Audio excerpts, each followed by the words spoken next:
بسم اللہ الرحمن الرحیم اعوذ باللہ من الشیطان الرجیم یا ایہا الناس اعبدوا ربکم الذی خلقکم۔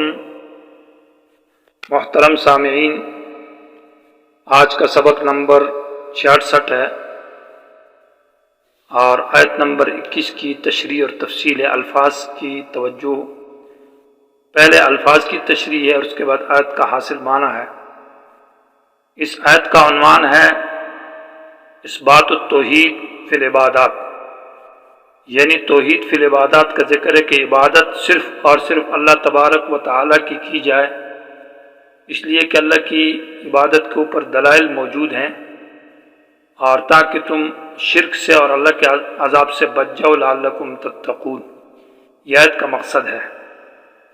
یا حرف ندا برائے توجہ، غافل آدمی کو توجہ دلانے کے لیے یا حرف تنبیہ اور توجہ کے لیے ہے، اور ایو وسیلہ ہے برائے تخصیص کے لیے کہ کسی کو خاص کیا جائے، یا بے توجہ کے لیے اور ایو اور مزید وسیلہ اور ذریعہ توجہ کے لیے، ہاں برائے تنبیہ ہے۔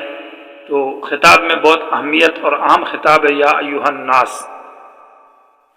الناس جمع ہے انسان کی اور یہ مشتق ہے آنسہ سے، اور آنسہ کا معنی ہے دیکھنا، تو انسان کو انسان اس لیے کہتے ہیں کہ یہ بھی دیکھا جاتا ہے یا یہ دیکھتا ہے۔ یا ناس مشتق ہے نسیان سے، نسیان کا معنی بھول جانا، اور انسان بھی بھول جانے والا ہے، اس میں انسان اور جنات آ جاتے ہیں۔ یہ سب عالم ارواح میں جو الست بربکم کا وعدہ تھا اس کو بھول گئے، تو دوبارہ یاد دہانی ہے۔ یا ناس مشتق ہے نوس سے، نوس حرکت کو کہتے ہیں، تو انسان اور جنات حرکت کرنے والے ہیں۔ یا ناس مشتق ہے انس سے بمعنی محبت کے، تو انسان بھی ایک دوسروں کے ساتھ محبت کرتے ہیں۔ یا ایوہ الناس میں اعبدو کا خطاب ہے، یہ خطاب مومنین کو بھی ہے، اور جب مومنین کو خطاب ہو تو اعبدو کا معنی ہوگا کہ اے مومنو عبادت پر پکے ہو جاؤ، اور یہ یا ایوہ الناس کا خطاب منافقین کو ہے، تو معنی ہوگا یا ایوہ الناس اے منافقو اپنی منافقت کو چھوڑو اور اخلاص پیدا کرو عبادت کے اندر، خالصتاً عبادت اللہ کے لیے کرو، ریاکاری اور شہرت اور نام نمود سے پاک کرو۔ اور یا ایوہ الناس خطاب مشرکین کو ہو تو معنی ہوگا اے مشرکو عبادت میں شرک کو چھوڑو، اعبدوا ربکم عبادت صرف اور صرف اللہ کی کرو۔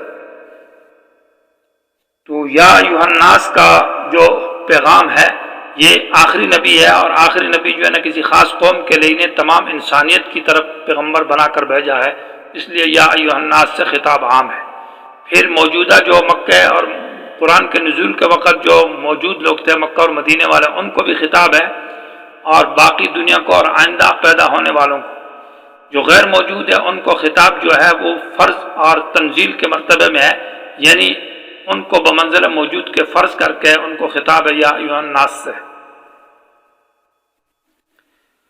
اعبدو قرآن کا اہم اور بڑا مقصد جو ہے وہ دعوت الی عبادت اللہ ہے، کہ اللہ کی دعوت، اللہ کی عبادت کی طرف دعوت دی جائے۔ حضرت مغیرہ رضی اللہ تعالیٰ عنہ جب فارس گئے تھے تو فارس میں جا کر فارس کے بادشاہوں کو دعوت دی، تو فارس کے ایک جرنیل نے کہا کہ تمہارا مقصد کیا ہے؟ تو حضرت مغیرہ نے کہا لنخرج عبادت اللہ من عبادت الناس الی عبادت اللہ، کہ ہم اللہ کے بندوں کو لنخرج عباد اللہ، اللہ کے بندوں کو نکالے من عبادت الناس لوگوں کی عبادت سے الی عبادت اللہ، اللہ کی عبادت کی طرف۔ تو قرآن کا اصل مقصد جو ہے واللہ توحید فی العبادات ہے۔ حضرت ابن عباس کا قول آپ کے سامنے پہلے ذکر ہوا کہ کل عبادت فی القرآن فهو التوحید، اور مفسرین نے بھی ترجمہ عبودو کا وحدو کے ساتھ کیا ہے۔ اور عبادت کا معنی ہے اطاعت مع الخضوع، کہ اللہ تعالیٰ کا حکم مانا جائے اور نبی کے طریقے کے مطابق، لیکن عاجزی کے ساتھ، اور ساتھ ساتھ ذلت بھی ہو اور کمال محبت بھی ہو۔ عبودو کا معنی ہوگا کہ اپنی مالی عبادات، بدنی عبادات، اندام کی عبادات، یہ ساری کی ساری عبادتیں خاص کرو اپنے رب کے لیے، الذی خلقکم، وہ ذات جس نے تم کو پیدا کیا ہے۔ اور قرآن عبادت یعنی توحید فی العبادت کا حکم اس لیے دیتا ہے کہ اس پر دلیل یہ ہے کہ فلا تجعلوا للہ اندادا، بعد میں قرآن نے کہا کہ اللہ کے غیر کے لیے عبادت نہ کرو، تو معنی یہ ہے کہ صرف توحید فی العبادات کا حکم ہے۔ دوسری وجہ یہ ہے کہ اللہ تبارک و تعالیٰ کا یہ حکم جو مشرکوں کو بھی ہے۔ مشرک تو نفس عبادت کرتے تھے لیکن عبادت کے اندر شرک تھا، اس لیے عبودو میں توحید فی العبادات کا حکم ہے۔ ربکم یہ دلیل ہے، اور اس کو کہتے ہیں قضایا قیاساتها معاہا، کہ ایسا قضیہ، ایسی بات جس میں اس کی دلیل اس کے اندر موجود ہے۔ اعبدوا ربکم کے اندر خود دلیل موجود ہے کہ اللہ کی عبادت اس لیے کرو کہ ربکم مطمع تمہارا خالق ہے، تمہارا پالنے والا ہے، تمہاری تربیت کرنے والا ہے، اور جو خالق ہے، جو تربیت کرتا ہے، جو پالتا ہے، تو عبادت کا حقدار بھی وہی ہے۔ الذی خلقکم یہ صفت موضحہ ہے ربکم کے لیے، اور صفت جو ہے یہ ما قبل موصوف پر جو حکم لگتا ہے اس کے لیے علت ہوتی ہے۔ تو اعبدوا ربکم اللہ کی عبادت اس لیے کرو کہ وہ تمہارا خالق ہے۔ خلق اللہ نے کیا، پیدائش تمہاری اللہ نے کی۔ لفظ خلقہ کا معنی ویسے لغت کے اندر تو اندازہ کے ہے، تقدیر معنی اندازہ کرنا، لیکن عرف کے اندر ایجاد الشیء من العدم الی الوجود، کسی شے کو عدم سے وجود میں لے آنا، اس کو خلق کہتے ہیں۔ اور کبھی خلقہ تصویر کے معنی میں ہوتا ہے، یعنی صورت بنانا، جیسے سورہ آل عمران کے اندر ہے اخلق لکم من الطین، حضرت عیسیٰ علیہ السلام کی تقریر میں کہ میں کیچڑ سے تمہارے لیے ایک صورت اور شکل بناتا ہوں۔ اور خلق بمانے افتراء اقوال کے بھی آتا ہے، جھوٹ بنانے کے۔ سورہ عنکبوت آیت نمبر 17 کے اندر ہے تخلقونہ افکا، کہ تم جھوٹ بناتے ہو۔ اور خلق بمانے دین کے بھی ہے، سورہ نساء آیت نمبر 119 کے اندر ہے لیغیرن خلق اللہ، مانا دین اللہ، بنا پر ایک توجیہ اور ایک تفسیر کے۔ اور اسی طرح خلق بمانا مخلوق کے بھی آتا ہے، سورہ مومنون آیت نمبر 19۔ اور خلق بمانا اندام، نفس انسان کے اعضاء اور اندام، ان کو بھی کہا جاتا ہے، جیسے سورہ یاسین میں ننکس فی الخلق، کہ ہم اس کے اعضاء کے اندر کمزوری پیدا کر دیں گے۔ اسی طرح لفظ خلق جو ہے یہ حصہ کے معنی میں بھی آتا ہے۔ یہ خلقہ اللہ تبارک و تعالیٰ کی صفت فعلی ہے، اور اللہ الذی خلقکم کے ساتھ، اور صفات فعلیہ جو ہے یہ اللہ تعالیٰ کی صفت کہ اللہ خالق ہے۔ والذین من قبلکم کا عطف ہے یہ خلقکم کی کم ضمیر کے اوپر، اور اس کو یہاں دوبارہ ذکر کرنے کا مقصد یہ ہے کہ تم کو پیدا کیا، تمہارے سے پہلے تمہارے باپ دادے کو پیدا کیا، ایک وہم کو دفع کرنے کے لیے، تاکہ کوئی یہ نہ کہے کہ ہم کو میرے باپ نے پیدا کیا، یا ماں نے پیدا کیا، یا ہمارے الہا نے پیدا کیا، لات اور منات نے۔ ابن جریر نے اسی کو ذکر کیا ہے کہ والذین من قبلکم یہ سب کو شامل ہے، الہا کو بھی، باپ دادے کو بھی، سب کو ہے، تو اس لیے والذین من قبلکم کا ذکر کیا ہے۔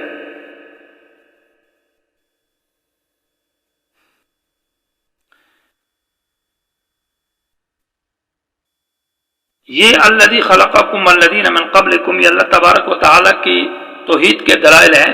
تو اسی طرح اللہ تعالیٰ کے وجود کے دلائل بھی، جب اللہ کی عبادت کرو کہ وہ تمہارا رب ہے، وہ تمہارا خالق ہے، تو جب وہ خالق اور رب ہے، پالنے والا، تو اس کی یہ دلیل ہے اس بات کی کہ اللہ موجود بھی ہے، اللہ کے وجود کی دلیل بھی ہے۔ امام رازی رحمہ اللہ نے اس مسئلے کو ذکر کیا ہے، اور اس کے بعد ابن کثیر نے بھی اس کو ذکر کیا ہے۔ لعلکم تتقون، لعل تو ترجی کے لیے آتا ہے، اور ترجی معنی امید، یعنی ایک کام کی امید کی جائے کہ قریب یہ ہو جائے گا، لیکن اس میں شک ہوتا ہے، یقین نہیں۔ اور اللہ تبارک و تعالیٰ تو شک سے پاک ہے، تو اس لیے ابن منظور لسان العرب کے اندر اور قطب النحوی انہوں نے کہا کہ لعل فی القرآن بمعنی کئی، قرآن میں لعل کئی کے معنی میں آتا ہے، تو ترجمہ یہ ہوگا لعلکم تتقون، تاکہ تم متقی بن جاؤ۔ تتقون یہ لغوی معنی یہاں مراد لیا جائے گا، تقوی کا لغوی معنی بچنا، لعلکم تتقون کا معنی ہوگا تاکہ تم شرک سے بچ جاؤ، یا لعلکم تتقون عذاب اللہ، تاکہ تم اللہ کے عذاب سے بچ جاؤ۔ اعبدوا ربکم یعنی عبادت صرف اور صرف اللہ کی کرو، توحید فی العبادات، تاکہ اللہ کے عذاب سے اور شرک سے بچ جاؤ۔ گویا کہ عذاب سے بچنے کا ذریعہ وہ عبادت ہے صرف اللہ تبارک و تعالیٰ کی، یعنی توحید فی العبادات ہے۔ یا لعلکم تتقون کا عرفی معنی ہوگا، شرعی معنی ہوگا کہ تاکہ تم متقی بن جاؤ۔ گویا کہ توحید فی العبادات سے انسان میں تقوی آتا ہے۔ اگر انسان عبادت کرتا ہے، نماز پڑھتا ہے، روزہ رکھتا ہے، لیکن اس کے اندر توحید نہیں ہے، اس کے اندر شرک ہے، وہ متقی نہیں ہے، کیونکہ قرآن نے کہا کہ عبادت صرف اللہ کی کرو تاکہ تم متقی بن جاؤ، پرہیزگار۔ اس آدمی کو پرہیزگار نہیں کہا جاتا جس کی بہت عبادات ہے، نفل ہے، ذکر اذکار ہے، لیکن اس کے اندر عقیدے میں شرک اور بدعات ہے، وہ متقی نہیں ہے۔ تو آیت کا معنی ہوگا یا ایھا الناس، اے لوگو عبدوا ربکم، عبادت خاص اپنے رب کی کرو، الذی وہ ذات خلقکم کہ پیدا کیا اس نے تم کو، والذین من قبلکم اور ان لوگوں کو جو تم سے پہلے، لعلکم تتقون تاکہ تم متقی بن جاؤ یا تاکہ تم اللہ کے عذاب سے بچ جاؤ۔